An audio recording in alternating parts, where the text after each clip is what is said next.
Hi everyone, this is Dr. Farida Rajan Ibrahim Omasundi and welcome back to this channel. So today we are going to discuss erectile dysfunction, and if you haven't yet liked, please do like, share and subscribe. So what is erectile dysfunction? So erectile dysfunction is also known as impotence and is defined as the persistent or inability to achieve and or maintain an erection sufficient for satisfactory sexual performance. It must persist for at least 3 months to be diagnosed, except in cases due to trauma or surgery. Erectile dysfunction is not just a sexual disorder, it may be a first sign of an underlying cardiovascular, metabolic, or psychological condition. So what's the normal physiology of an erection? So mostly there are a lot of systems involved.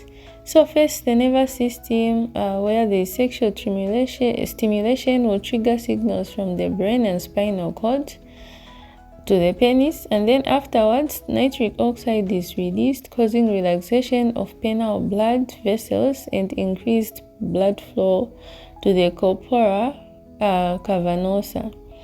And then after that, the hormonal system is also involved, where there is adequate levels of testosterone and other hormones released that are needed.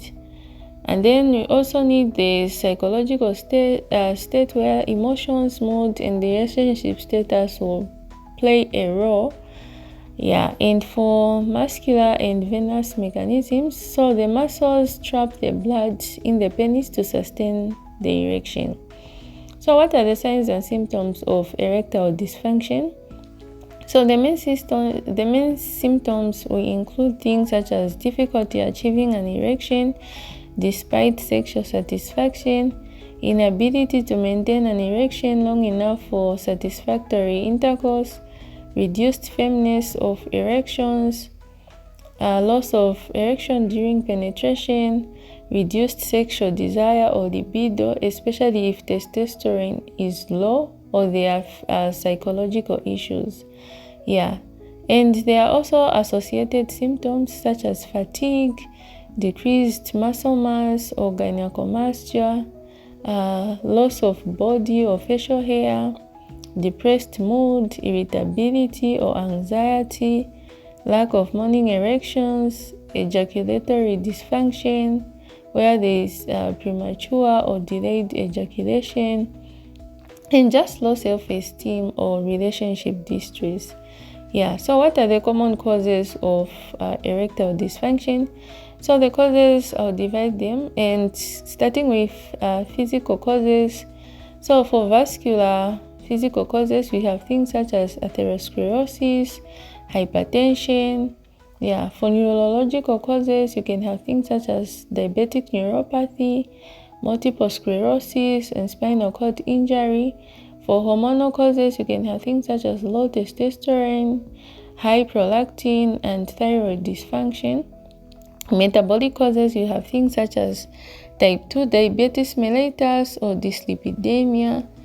And you can also have medications such as beta blockers, antipsychotics, or antidepressants leading to erectile dysfunction. You can have structural issues such as post-surgical issues or pelvic trauma.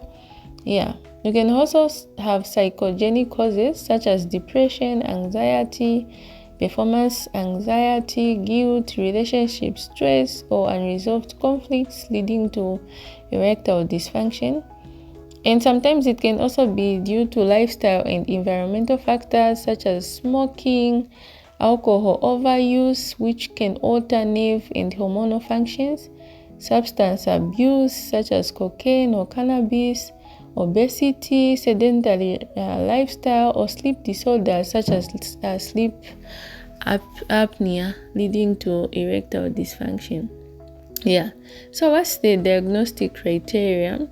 So first things first, you need to take a detailed history where you ask about the sexual history, onset, frequency, severity, quality of erections.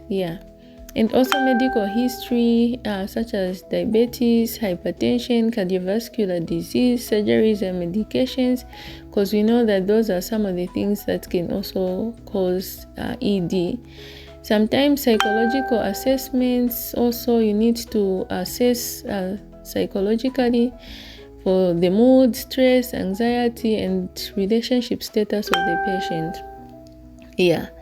And what is the you can also do your physical examination and also carry out various investigations such as fasting blood glucose to rule out diabetes, lipid profile to look for dyslipidemia. You can do your prolactin and TSH hormones if hormonal imbalance is suspected.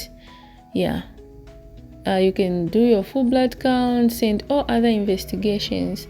So what's the treatment for erectile dysfunction? So you can do lifestyle modification, which is the first line.